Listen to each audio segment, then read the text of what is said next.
Song request there from Julia Gillard on Ear Candy on the Fox. You're with Troy and Monty. For those who didn't tune in last week, I'm trying to somehow get Michael Clarke and Samantha Stosa together. Why?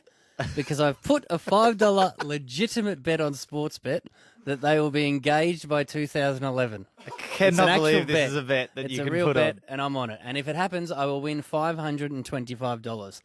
So my original plan was to hire them both as guest speakers at like a comedy/sport function night, put them in the green room together, let fate take care of the rest, until it was pointed out to me that it's probably going to cost me about $50,000 to hire both of them to speak at this night. Correct. Thus eliminating my winnings. So the next step I've taken, I found out who Michael Clarke's manager was, a guy by the name of Chris White.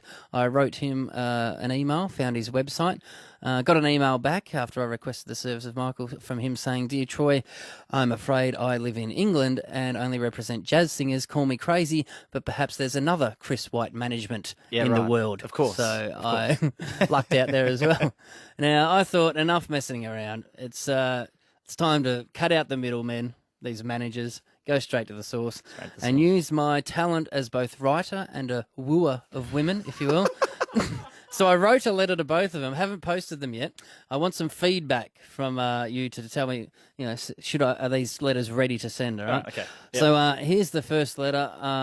Not yet. I'll tell you. Here's the first letter to Samantha. This is the one to Samantha. Okay. Of course. Yes.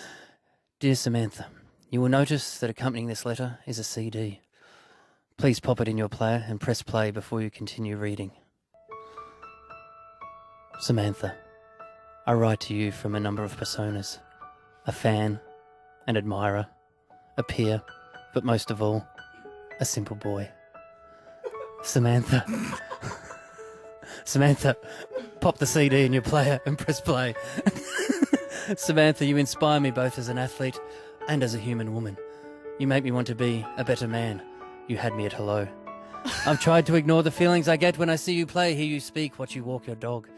Some say I'm fooling myself thinking a classy yet sassy girl like you would ever be interested in a simple, charming, loyal, incredibly smelling country boy like me. Sure, they make sense now, but frankly, my dear, I don't give a damn. Samantha, please just give me the chance to get to know you, learn from you, listen to you, hold you. If this is possible, please meet me at the bench by the pond in the Botanical Gardens at 10 p.m. tomorrow night. I'll be there waiting. You'll recognise me. I'll be the nervous one, wearing his heart on his sleeve. Truly yours, Michael Clarke, batsman. P.S. If you take the S out of batsman, you're left with Batman. Just something to think about. Surely that will get Samantha Stosa to go down to the pond. The Batman line, for sure. That will get her there. Curiosity, if anything. For sure. So now all I've got to do is get Michael Clarke there, and then sparks will fly. So I've written a letter to Michael Clarke as well. Here's the Michael Clarke letter. Dear Michael, can you please meet me at the pond in the Botanical Gardens at 10? I want to have one last physical fling. Lara. That'll get him there for sure. Problem solved. That 500 is coming my way. You with Ear Candy on the Fox? So